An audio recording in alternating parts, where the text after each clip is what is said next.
Welcome to my mini vlog. Today nga, pumunta kami sa school na papasukan ni Kuya dyan para i-enroll siya.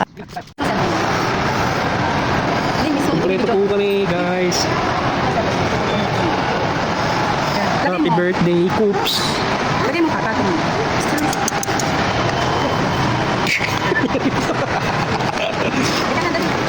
After nga ng school, dito na kami dumiretso sa mall na malapit sa school ni Kuya Jan. Para makagala na rin ang dalawang makulit kasi malapit na magpasukan. At pa-birthday ko na rin kasi nga birthday ko ngayong araw. At hindi na nga kami naghanda kasi ito na lang talaga yung balak namin is bumala sa labas para makapag-enjoy yung dalawang bata. Kasi sobrang laki nito, hindi lang siya palaruan, may mga rides din na pwedeng sakyan. Sobrang tuwang-tuwa talaga si Kulit. Ayan nga, namili na siya ng sasakyan niya. Sobrang tuwang-tuwa nga si Kulit kasi ang dami niyang pwedeng sakyan. Mahilig ka kasi siya sa boom boom. May nakita nga rin siyang motor, gusto niya ding sakyan. Ayan, may beng-beng pa. Mahilig din siya sa laruan na baril. Kaya tuwang-tuwa talaga siya, sobra siya talaga siya nag-e-enjoy. Ayan nga si Kuya Jan nag-a-adjust pa. Pero sa huli, sumakay na din siya kasi si Kuya Jan is diagnosed ng autism. Ganito si Kuya Jan kapag mga bagong lugar sa kanya.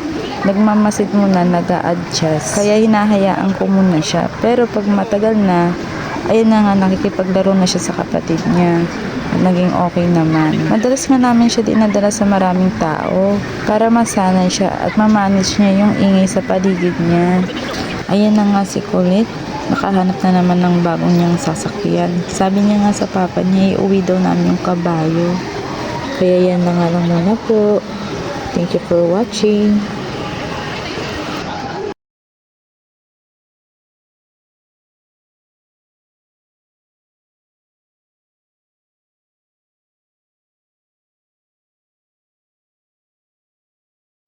Wala nga si Kuya dyan kasi nga ayaw niya sumakay dyan.